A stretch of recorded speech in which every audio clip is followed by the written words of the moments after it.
به نام خداوند بخشنده و مهربان و بعد السلام علیکم دوستان عزیز گرامی. بینندگان ارجمند، دعا را کم نگیرید. دعا کلید همه فتح و کشایش هاست. دعا کوفتنی دری خداوندی قدرتمند و بی نیاز است که در خزینه های او همه نیازهای بندگان و بیشتر از نیازهای آنان موجود است. دعا مونس شخص تنها و قدرتمندی شخص عاجز و تسلیت برای هر شخصی که در گرفتاری هاست. دعا مغز عبادت و رمز انابت و به دست آوردن همه گنج آسمان از فضل و خزینه های خداوند منان است. دعای صبح و آه شب کلید گنج مقصود است. امام ابن قیم جوزی صاحب قلم روان و صاحب فصاحت، صاحب جمله های خیلی زیبا در شأن دعا جمله زیبایی دارند. میگن والدعاء من انفع الادویه وهو عدو البلاء يدافعه ويعالجه ويمنع نزوله او يخففه اذا نزل وهو سلاح المؤمن. امام در کتاب خود الداء و الدواء یا نام دیگر این کتاب الجواب الکافی چنین گفته، میگوید دعا از نافع ترین دواها بوده، دشمن آفت و بلاست.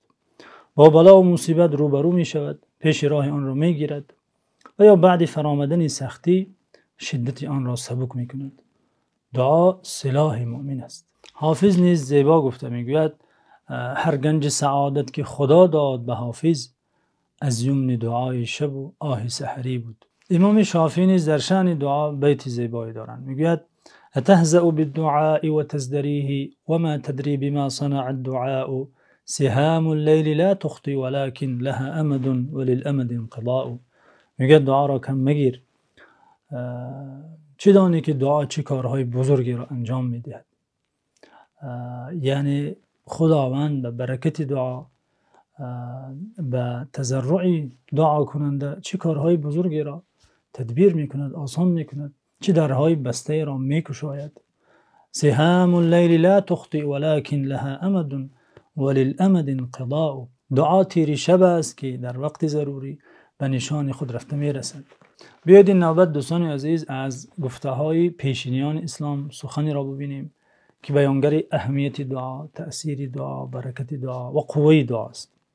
در میان تابعیان، تابعی بزرگواری که از صحابی جلیل، از خادم پیامبر صلی الله علیه و سلم انس بن مالک درس آموخته و یکی از بزرگان دوران خود است، تابعی به نام محمد ابن واسع ازدی بود.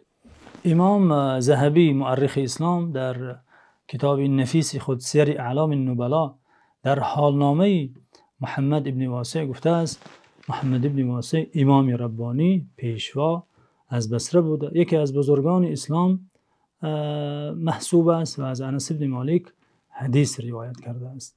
داستان او را با سرلشکری مشهور فاتح خراسان قتیبه ابن مسلم امام ذهبی در سیر اعلام النبلا آورده که این نقل این لحظه داستان بیانگری اهمیت و بیانگری برکت و بیانگری قوه دعاست. امام ذهبی آورده که چون قتیبه ابن مسلم لشکری خود را مجهز کرد و در آن لشکر این تابعی بزرگوار شاگرد انس بن مالک محمد ابن واسع زاهد و پرهیزگار دوران خود نیز در آن لشکر حاضر بود، شرکت میکرد.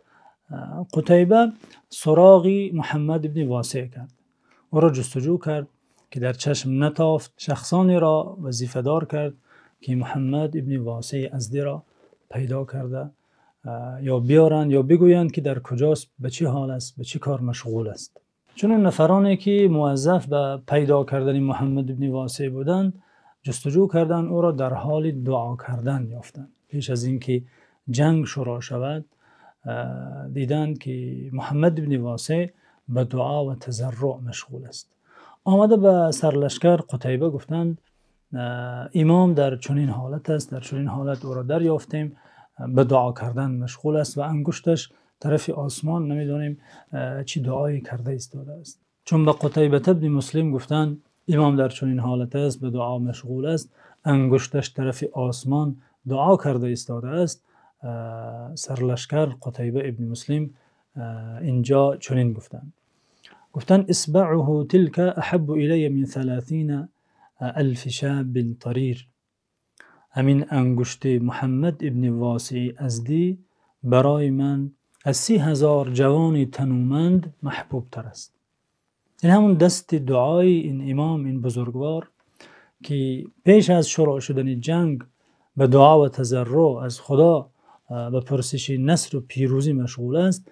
برای من از 30,000 جوان تنومند که در روایت با شمشیری برکشیده مجهزند، این انگشت محمد ابن واسع برای من محبوب تر است، چون که تأثیری که دعا دارد هیچ شمشیر و هیچ سلاحی ندارد اصلا.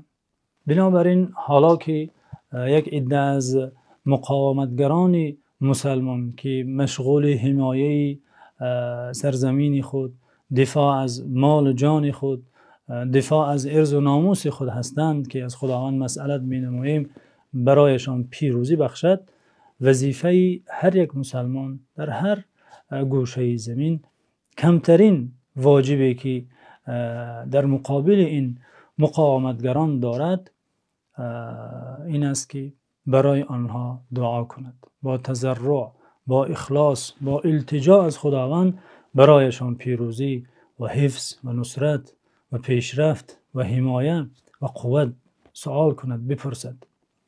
اگر ما به تاریخ حربی اسلام نظر نماییم و لشکرکشی ها را در صفحه های تاریخ ورق زنیم، میبینیم که پیش از هر جنگ مسلمانان به دعا و تضرع مشغول می شدند.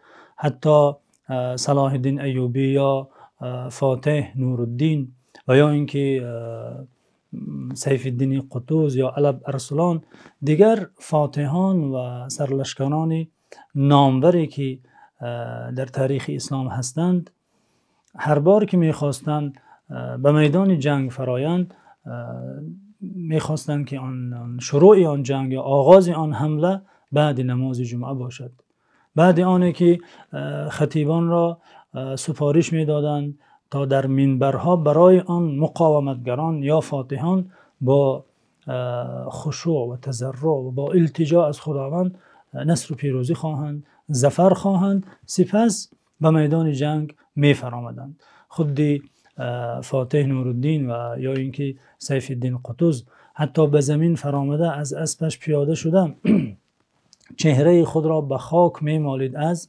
کمال تضرع و فروتنی و کمال بیچاره حالی پیش خداوند. پروردگار می گفت این لشکرت را، این بندگانت را نصرت بخش و به حال نورالدین نظر مکن خداوند. این تقصیر نورالدین که خودش را در نظر دارد، این لشکر سرلشکری نامور و بزرگی از بزرگان اسلام است، از کمال تواضع خود می گفت پروردگارا به حال بنده‌ات نورالدین منگر و این تقصیر او را صرف نظر کن و این لشکرت و این بندگانت را نصرت و پیروزی بخش.